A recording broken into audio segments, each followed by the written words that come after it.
Hey guys, Oda King Live coming at you again. And I'm sorry, but I clickbaited you a bit if you clicked on this thumbnail for to hear my horror stories because I'm sorry, I don't really have too many. I know I clickbaited you in a little bit and I apologize, but I don't actually have too many horror stories about GameStop slash EB Games, but I did have a few stories and things I've simply seen over the years that I wanted to discuss. Now, one of the things that I've always enjoyed, and I don't see it as much anymore, and it was mostly a bigger city type thing, was that they would hire a lot of girls who were extremely attractive who didn't know anything about games. I remember being in the Toronto area. Remember, I am Canadian here, and being in some of the the big city stores, and there would be some of these girls working behind the counter, and I mean, I saw two different stores where they legitly had their thongs up, pulled right up out of their pants, bright orange, whatever colors they were, blouse wide open, cleavage out. Just, girls you don't expect to be working in EB Games, GameStop. And you better believe they knew nothing about games. They were simply there to sucker in stupid guys, especially those lonely gamer types, and to sell them pre-orders. Because I remember the one girl, some guy, of course, some slob was hitting on her, and he was asking her all these kinds of gaming questions, and she didn't know a single answer. And that didn't matter because I'm pretty sure he still pre-ordered like 3 games. So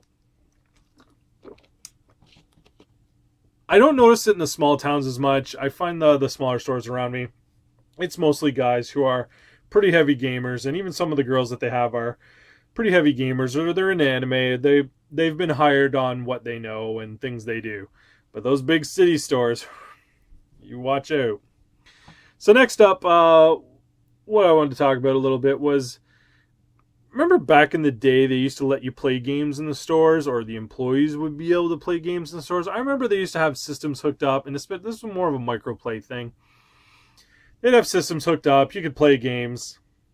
And I remember they got rid of them all. And I remember one of the big things was employees playing them on working time. And I kind of get it because one of my stores actually hooked up a PS4.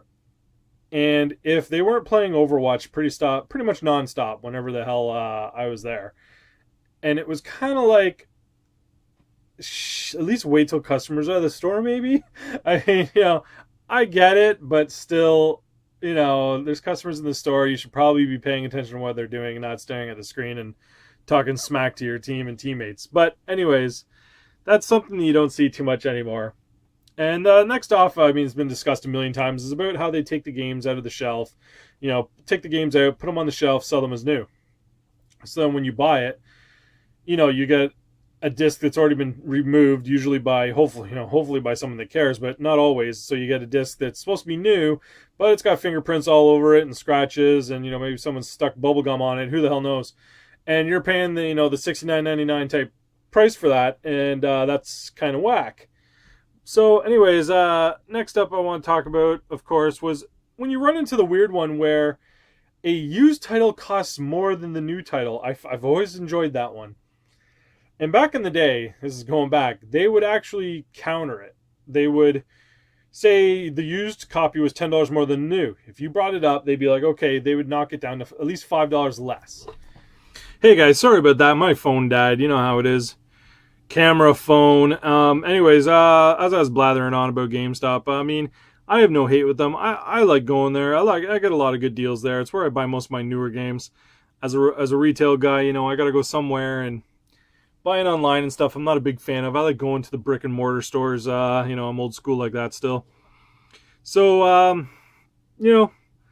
like going there for my games. I like going there for my my stuff, my shirts and my hats and all that stuff. And I don't really have too many complaints about them. I mean, I never worked there or anything, so I ain't got no crazy horror stories. Sorry about the clickbaiting. But hey, if you like it too, or whatever, just, hey, leave a like. So subscribe, and keep watching. I got lots of more stuff down the pipeline, and I'll see you then. Peace.